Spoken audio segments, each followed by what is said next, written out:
à tous et bienvenue dans les médiathèques d'Orléans. Aujourd'hui, une nouvelle animation numérique. Voilà, je voulais vous présenter un logiciel que nous avons déjà utilisé à l'époque où voilà, nous pouvions accueillir du public.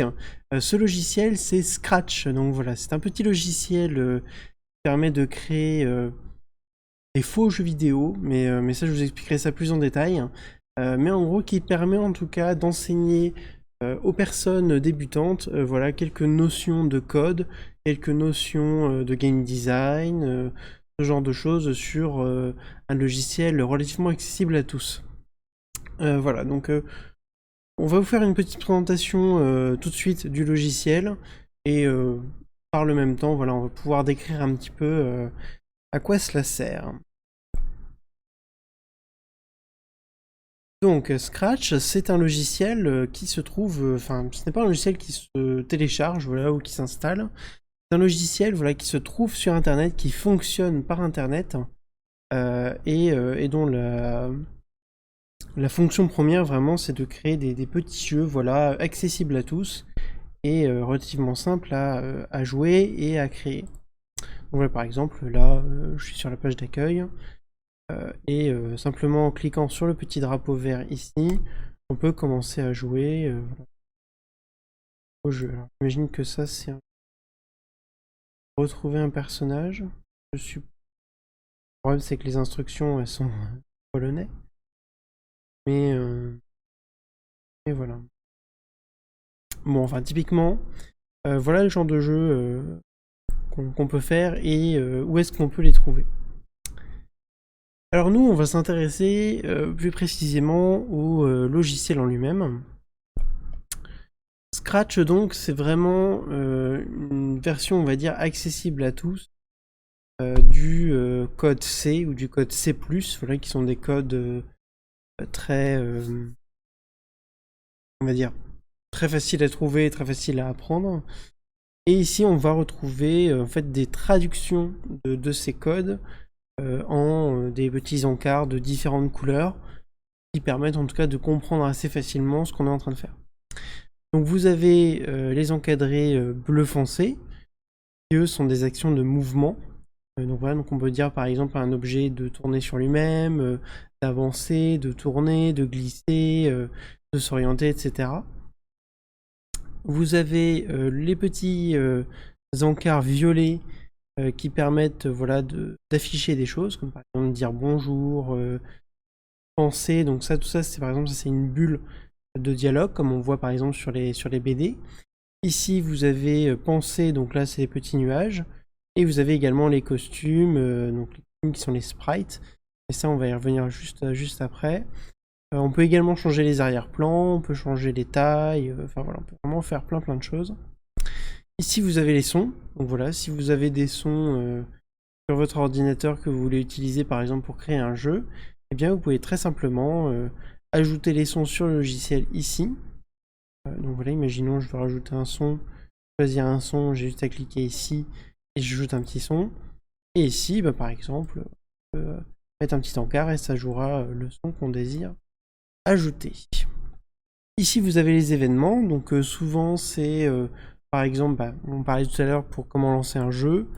Voilà, pour démarrer le jeu, il faut cliquer sur le petit drapeau vert. Donc quand le petit drapeau vert est cliqué, ça lance le jeu. Et on a également, bien voilà, quand un sprite est cliqué, ça va lancer une action. Quand une touche est appuyée, ça va lancer une action. Ou quand tel objet touche un autre objet, je sais que c'est là-dedans, voilà, ça va lancer une action. Donc là, ici, nous avons le contrôle. Donc, par exemple, on peut attendre, faire les fonctions que beaucoup de gens qui ont déjà pratiqué le langage C connaissent. Donc, si quelque chose, donc, ici on met une condition, alors, et ici on va mettre ce qui va se passer. Ça c'est le if then, très connu dans le langage C. Ici vous avez le répéter indéfiniment, répéter 10 fois, ou on peut changer de numéro ici. Ou alors si, alors, sinon. Donc là c'est le if else dans le langage C. Ceux qui ont pratiqué connaissent bien aussi. Ici on peut tout arrêter. stop tout, ou stop simplement le script, hein, ça je vous montrerai ça tout à l'heure, etc., etc. Nous avons également les capteurs. Alors voilà, non, c'est excusez-moi, il était là, le touche. Donc par exemple, si je dis, voilà, si un objet touche le bord de mon jeu, donc le bord qui est ici, il va lancer une action. Donc si par exemple on peut également faire si telle couleur est touchée. Donc ça c'est principalement pour les jeux de plateforme par exemple. Par exemple, un petit sol de cette couleur bleue, et bien par exemple, tant que par exemple je mets couleur boum touché, eh bien le personnage ne bouge pas, il peut rester. À l'inverse, du coup, si le personnage ne touche plus cette couleur-là, il va tomber, etc., etc. Donc vous avez tout plein d'options dans les capteurs. Vous avez les opérateurs vous avez les opérateurs qui permettent par exemple de dire, ça c'est quelque chose qu'on va utiliser tout à l'heure, si par exemple on veut mettre un score et que on veut dire si le score dépasse 50, hein, il va se passer telle ou telle action. Voilà. On a tout un tas d'options encore une fois. Enfin, nous avons les variables. Par exemple, parler de score. Par exemple, on va créer une variable score.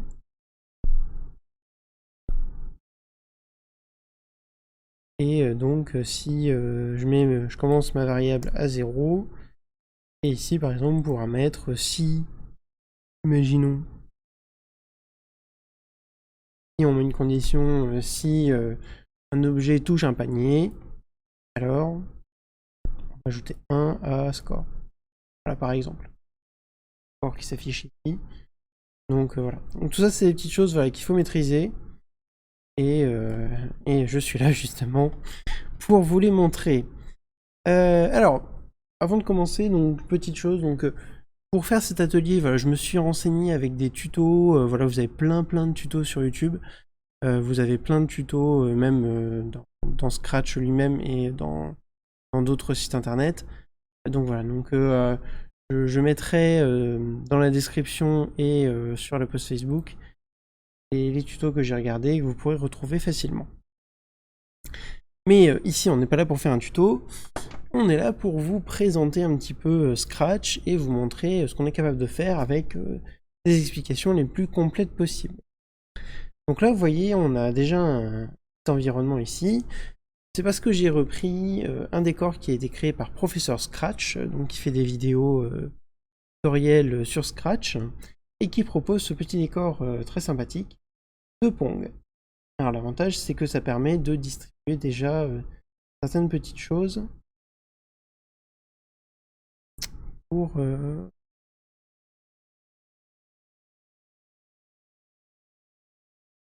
pouvoir faire un joli Pong. Voilà. On a déjà le fond derrière, on a déjà les zéros.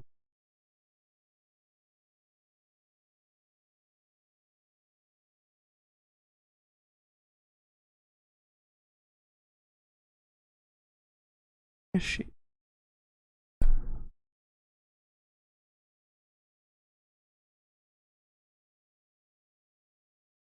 Ici. Vous voyez par exemple là on voit quand j'ai cliqué sur le petit drapeau vert, le 0 c'est caché, ce sera la même chose. Donc comme ça on sait que dès le début les chiffres des dizaines resteront cachés quand on cliquera sur le petit drapeau.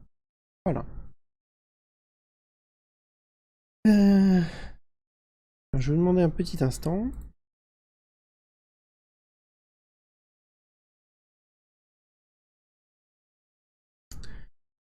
Donc la première chose que nous allons faire, c'est que nous allons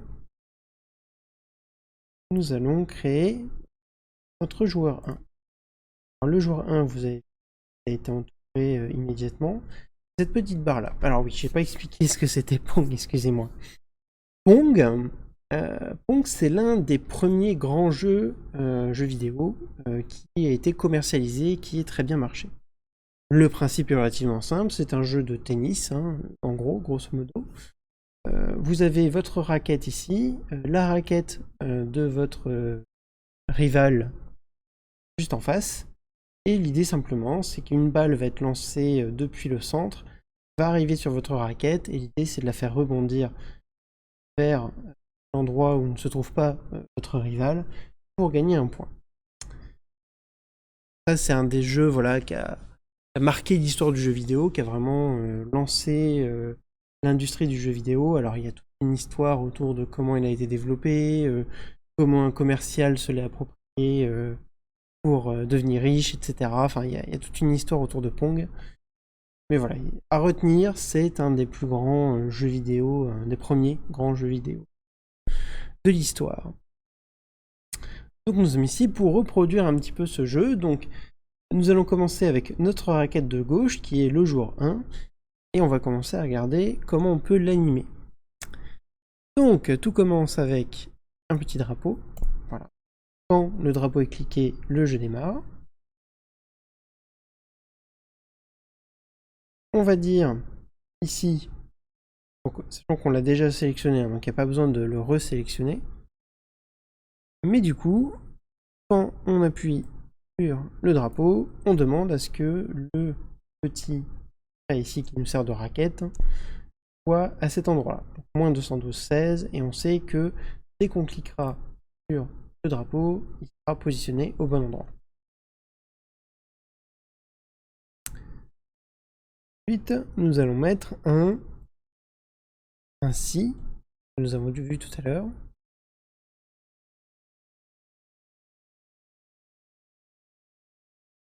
Et là, vous vous rappelez, dans les capteurs, si la touche, voilà, si la touche flèche du haut est pressée, alors il va aller on va le voilà, on va lui ajouter 10 à x. Alors pourquoi ajouter 10 à x? Alors pour comprendre ça, il faut comprendre qu'en fait Scratch fonctionne un petit peu comme les mathématiques. Je suis désolé pour le public qui nous regarde qui n'aime pas les mathématiques. Mais en gros, il fonctionne sur une abscisse et une ordonnée. Donc l'abscisse x, donc, qui est la hauteur, hein, on monte et on descend. Donc plus on monte, plus on rajoute de nombres à x, plus il monte. Moins on rajoute x, plus il descend. Et enfin, nous avons l'ordonnée y, qui elle, en fait, fonctionne plus sur le principe du 0 i au milieu. Si on va vers moins, si on va vers plus, excusez-moi, on va vers la gauche. Et si on va vers moins, on va vers la droite.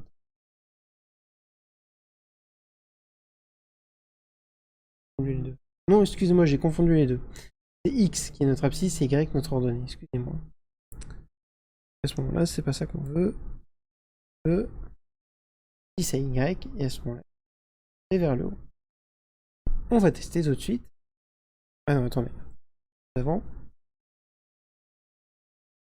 c'est que on va le répéter indéfiniment. Comme on a vu tout à l'heure. Pourquoi répéter indéfiniment? Parce qu'effectivement, si j'appuie une fois sur la flèche du haut, eh bien il va... Regardez, je vais enlever. Si j'appuie sur la flèche du haut,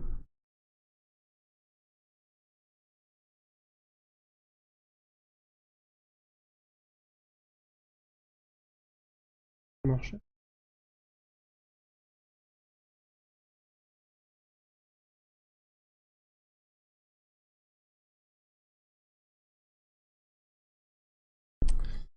On est mis dans...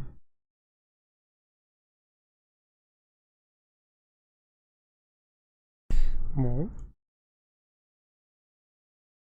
Tenter de mettre répéter indéfiniment. Ah d'accord. Ok, donc si, en fait, voilà. Si j'avais pas mis répéter indéfiniment, en fait, il terminait le jeu tout de suite et c'était fini. Donc là, si je presse la flèche du haut, il monte. Mignon, ça, mais s'il fait que monter, ça va être compliqué pour contrôler notre raquette. Donc ce qu'on va faire, c'est que on va rajouter un deuxième si en dessous. Voilà. Et si la touche flèche du bas est pressée, donc nous allons ajouter AY. Et là, c'est un petit peu contre-intuitif. En fait, au lieu d'ajouter 10 à Y, on va ajouter moins 10. On n'a pas enlevé, machin ou autre, c'est vraiment que ajouter. Donc, si on fait un test, voilà. Donc là, je peux contrôler ma raquette. Alors, elle peut quitter l'écran, hein, théoriquement. C'est d'éviter. Voilà. Donc là, nous avons fait notre petit joueur 1. Déjà pas mal. On a un début. Et donc, vous allez me dire, mais alors pour le joueur 2, comment ça se passe? Eh bien, c'est très simple. On va faire un petit copier, un petit CTRL-C. Voilà. Coller, CTRL-V. Et voilà. Et en fait, tout simplement, ce sera la même chose. Excusez-moi.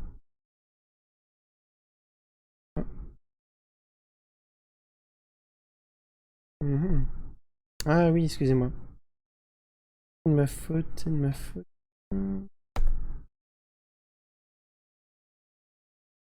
Voilà.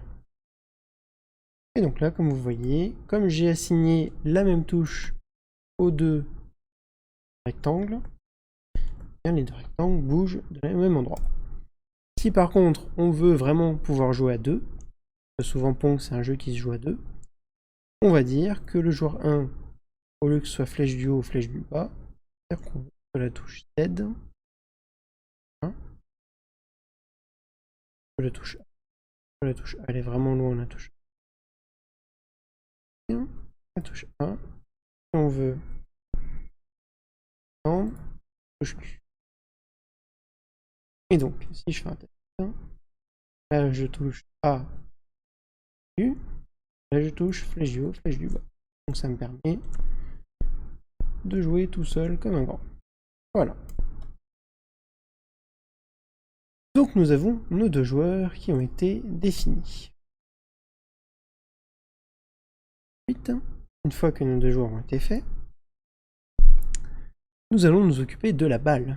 Oui, comme n'importe quel jeu de tennis, il y a une balle. Et la balle, en l'occurrence, elle est représentée. Voilà, et voilà.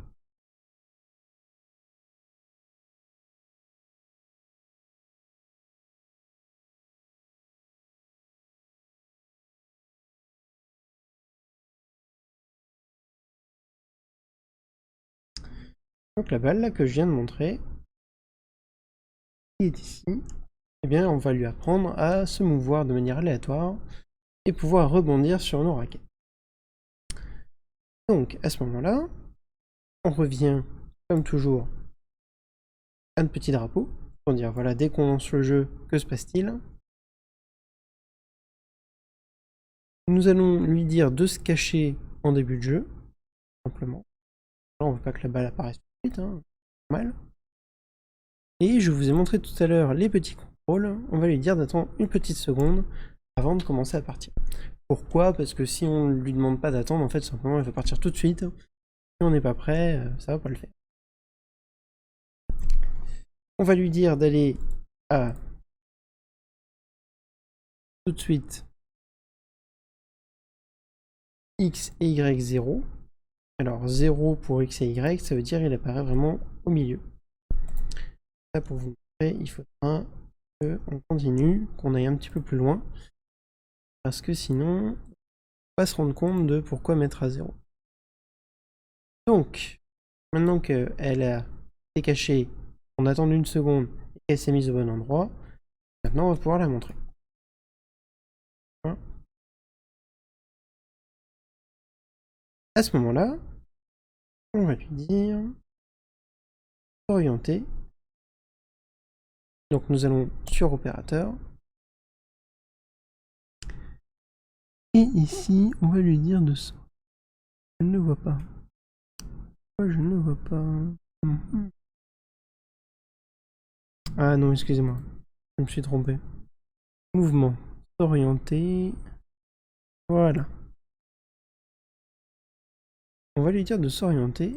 Et au lieu de mettre pointeur de souris, par exemple, on va lui dire de s'orienter vers un opérateur. Et l'opérateur va nous dire un nombre aléatoire entre 0 et 360. Pourquoi 360? Parce qu'on est sur 360 degrés. En fait, la balle, tout simplement, va partir dans n'importe quelle direction sur 360 degrés. Ce qui peut être des fois un petit peu agaçant, parce que du coup, la balle peut par exemple partir de là, et passer quasiment 10 minutes à rebondir comme ça. Ça peut être très vite embêtant. Ensuite, nous allons reprendre le répéter indéfiniment. Voilà. Et on va lui dire d'avancer de 10 pas. Voilà.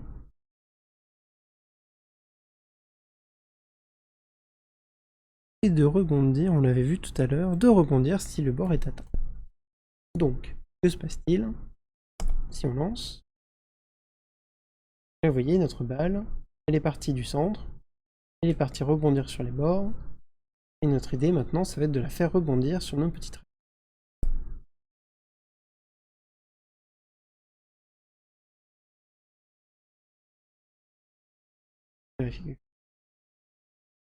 Ok.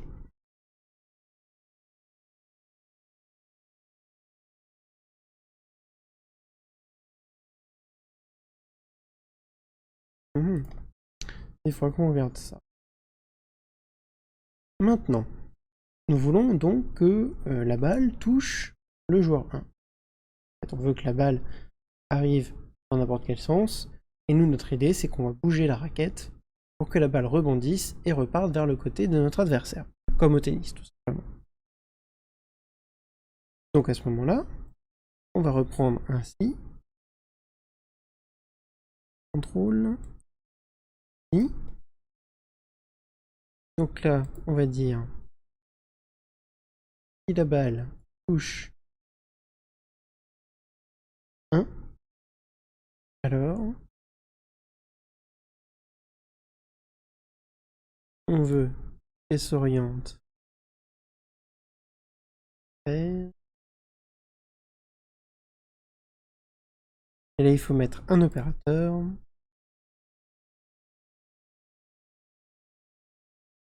Alors là, pour vous expliquer un petit peu cette manipulation, elle est un petit peu compliquée. Et en gros, on va lui dire d'aller 360 degrés, c'est-à-dire qu'elle fasse demi-tour. Là, on va lui dire d'aller vers une direction. C'est-à-dire, pour vous expliquer un petit peu, en gros, quand la balle arrive et qu'elle touche la raquette, on n'a pas de rebondir sur la raquette. C'est dommage, on a rebondir vers le bord, mais on n'a pas rebondir vers la raquette. Donc quand la balle arrive et touche notre raquette, elle va s'orienter, elle va faire demi-tour et repartir dans la direction dans laquelle elle est arrivée.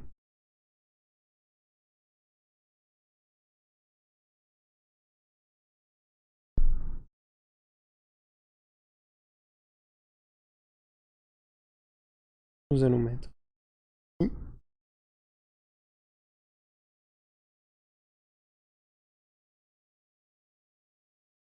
Et on va voir ce que ça donne. Et vous, notre raquette du joueur 1, tac, ça marche.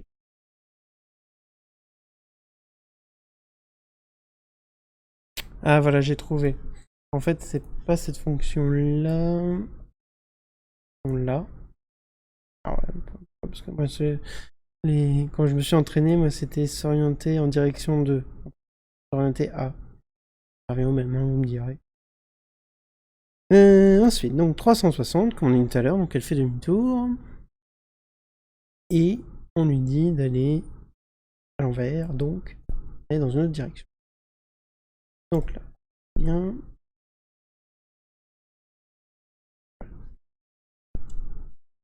Hop, et voilà, elle a rebondi. Donc là, si on veut que ça rebondisse sur jour 2 aussi, c'est simple.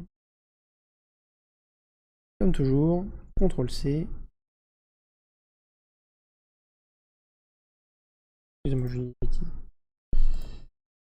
CTRL-C. Ah si, on va le faire, mais c'est pas pour ça. Ah.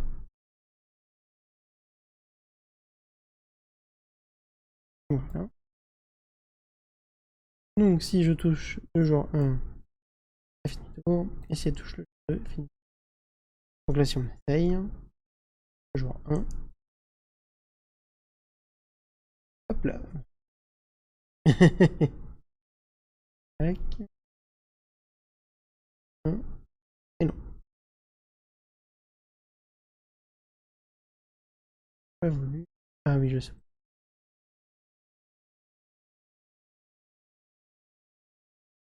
Voilà. Là, ça devrait marcher.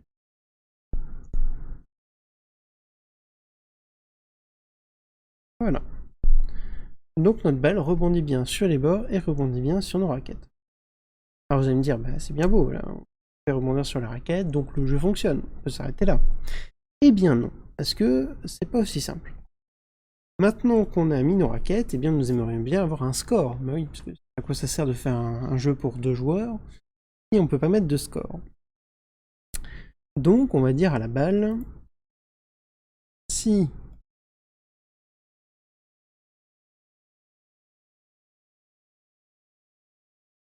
petite balle, tu retrouves pas ça.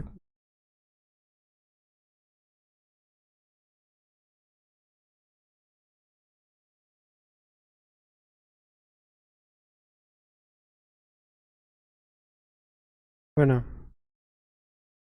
La piste de X, hein, donc. Ah, excusez-moi. D'abord mettre l'opérateur, voilà.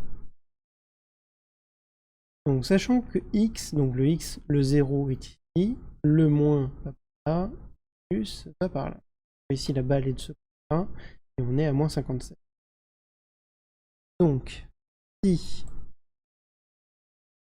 la position de X, hein, donc la position horizontale, est inférieure, sachant que notre petite raquette, elle est à 212, donc on va dire 215, voilà, pour prendre en compte les quelques pixels de la raquette, et bien à ce moment-là, on va envoyer un petit message.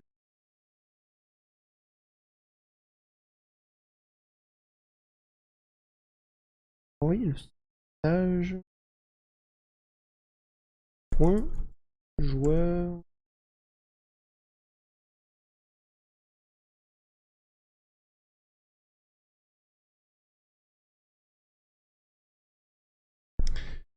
point joueur 2, parce qu'en fait, si la balle va derrière cette raquette-là, il y a un point pour le joueur qui est ici, joueur 2. A l'inverse, du coup, si on copie et qu'on colle,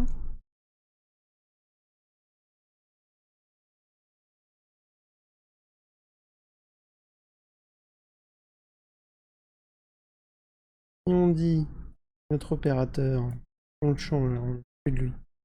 On n'en veut plus.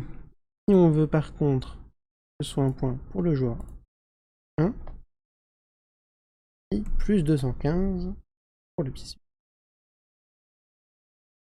Donc là, on vient de dire... Oui, il faut que je fasse ce nouveau message du coup. Point joueur 1. Voilà. Et donc là, on vient de signaler donc à notre programme que si la balle va trop de ce côté-là, le point va au joueur 1. Si la balle va derrière la raquette du joueur 1, c'est un point au joueur 2. Donc là, c'est noté pour le programme. Maintenant, on va l'afficher encore. Tout simplement. Ah oui, une petite chose aussi, c'est que comme c'est un jeu qui, Pong, hein, le jeu original, redémarre à chaque fois, bien, on va envoyer un autre message.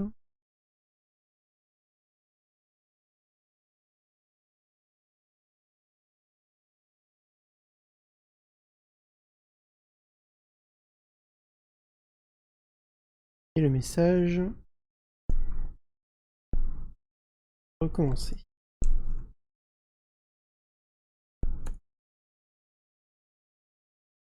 Et voilà. Et ensuite, eh bien, le message, on le reproduit ici également. Ouais, parce qu'en fait, dès que le point est gagné, eh bien, on relance le jeu, simplement.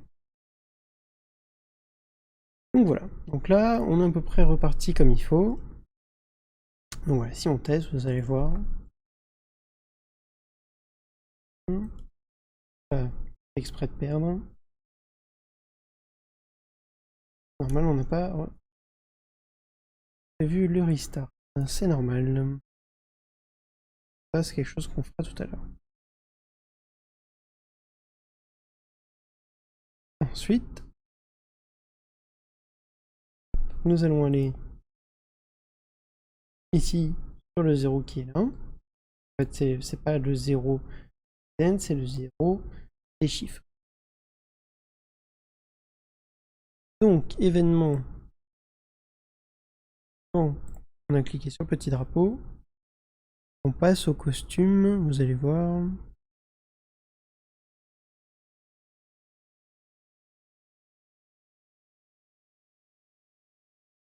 Voilà. On passe au costume 0. Pourquoi le costume 0? Parce qu'en fait, le costume 0, comme vous voyez ici, le costume 0, c'est tout simplement le 0. Là, on ne voit pas bien parce que on n'a pas de fond, mais si vous voyez ici, je mets un remplissage. Non, on ne peut pas le voir, mais en fait, le costume 0, c'est le 0. Le costume 1, c'est le 1, 2, 3, 4, 5, 7, 8. Simplement. Donc, dès qu'on clique ici, on veut que ce soit à 0. Non? Quand on reçoit le message .joueur 1, à ce moment-là, on va lui dire de basculer sur le costume suivant. Le costume suivant, dans le costume 1, donc qui mène au chiffre 1. Donc, on va faire la même chose ici. Quand le drapeau est cliqué, on vient de basculer sur le costume.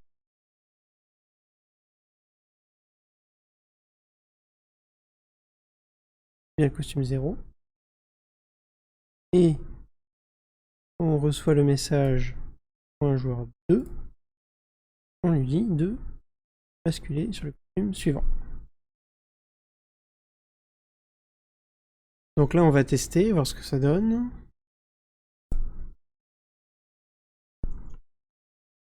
Là, vous voyez, bon, le score marche à peu près. Par contre, vous voyez, le chiffre est aléatoire. C'est normal, c'est parce qu'on n'a pas défini le redémarrage. Vous savez, le petit message recommencer que j'ai fait. Et ici, là, juste là. Donc là, en fait, ce qu'on va faire, c'est qu'on va définir qu'est-ce qui se passe quand on envoie le message recommencer. Là, on va faire un truc tout simple, c'est qu'en fait, on va dupliquer.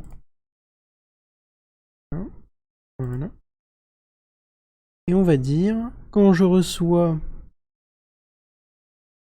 le recommencer, eh bien, où en fait, à ce moment-là, le jeu redémarre et ça recommence de la même façon. Donc en gros, pour comprendre un petit peu l'idée, quand on démarre le jeu, eh bien, le jeu se lance, la balle envoie, etc. Elle rebondit sur les différentes raquettes qui sont ici.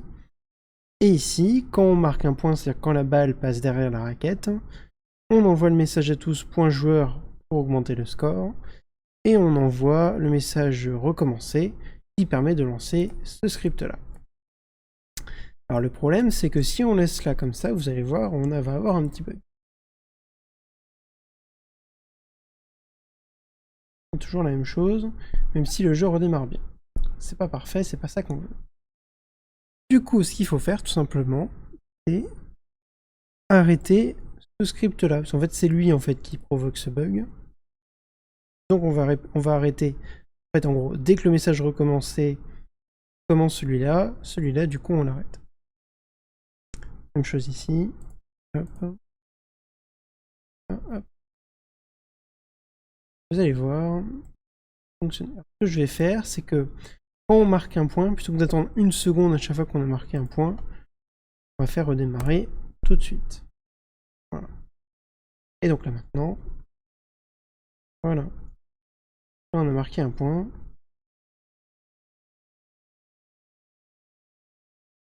Il a marqué un deuxième point.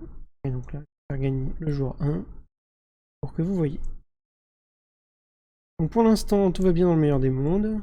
Notre jeu fonctionne, tout marche bien. On peut faire une partie de Pong. Le gros souci, c'est que du coup, nous n'avons pas le moyen d'arrêter le jeu. Voilà, en gros, ça défilerait jusqu'à 9 et ça irait jusqu'à 0 et ça se répéterait indéfiniment. Donc l'idée, ça va être de dire au jeu de s'arrêter quand on atteint 9. Voilà. Alors, il me semble que dans le jeu original, ça va jusqu'à 99, voire peut-être même plus. Mais en fait, j'ai essayé les dizaines et malheureusement, ça ne marchait pas. Donc ce que nous allons faire, c'est que nous allons mettre le fait que ça se répète. Hop là, le fait que ça se répète indéfiniment jusqu'à ce que... Et donc là, ce qu'on va faire, c'est qu'on va mettre un petit opérateur où on va dire, et là vous voyez c'est magique, on va prendre numéro de costume. Voilà.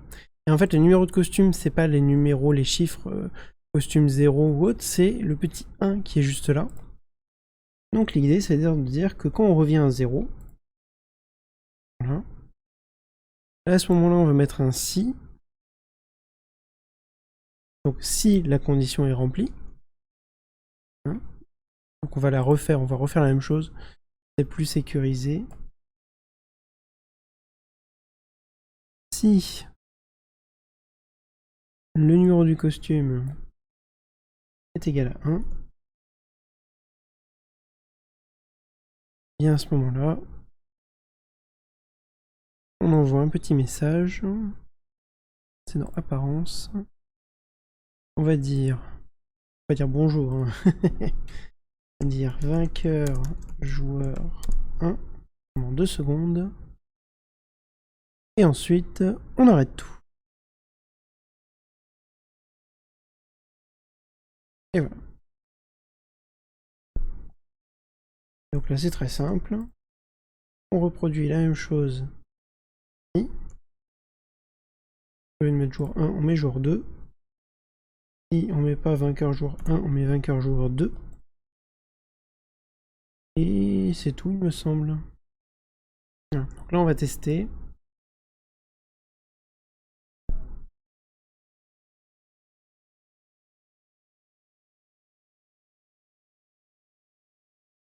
On va gagner le jour 2, on va voir ce que ça donne.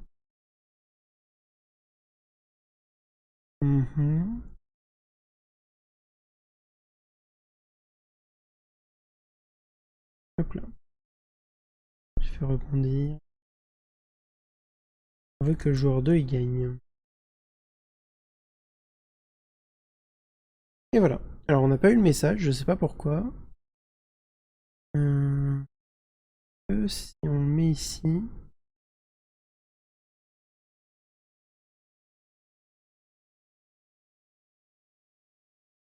On va voir ce que ça donne.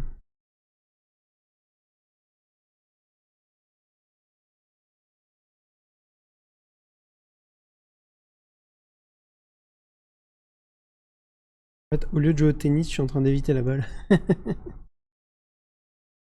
Tac.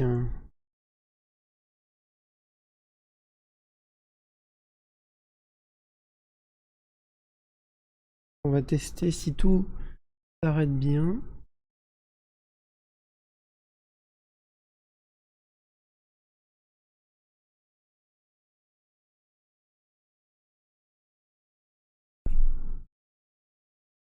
Non, bah j'ai l'impression que le petit message en fait il bloque tout. Donc bah tant pis, on va pas mettre de message. On va faire en sorte que tout s'arrête.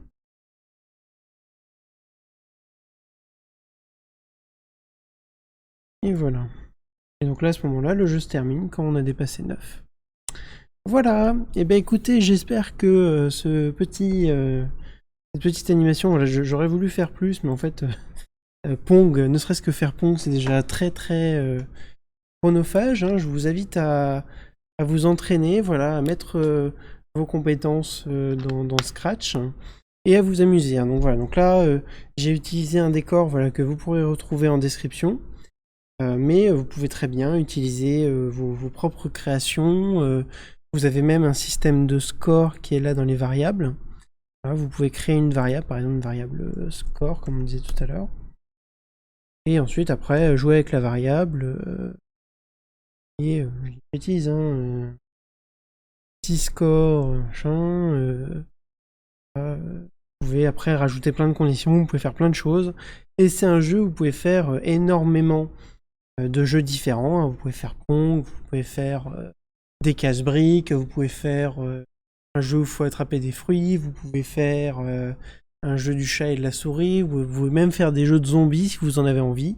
Vous pouvez faire plein de choses et je vous invite vraiment à tester. Voilà, donc bah écoutez, j'espère que cette animation vous a plu.